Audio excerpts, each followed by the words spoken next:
How to schedule post on TikTok. Hi everyone, welcome to our channel. In this quick tutorial video, I'm gonna show you how to schedule post on TikTok.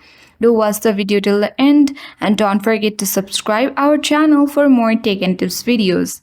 Firstly, launch TikTok app on your device. Make sure to log in or sign in to your particular account. Tap the plus button at the bottom center of the screen and select a post that you want to schedule on TikTok. You can easily record the video using the sender button, or you can upload from your gallery at bottom right corner of the screen. You can easily add all the filters, text, stickers and many more items with the help of the right panel and customize this video as per your wish. Now tap the next button at the bottom right corner of the screen and tap on drafts at the bottom left corner of the screen.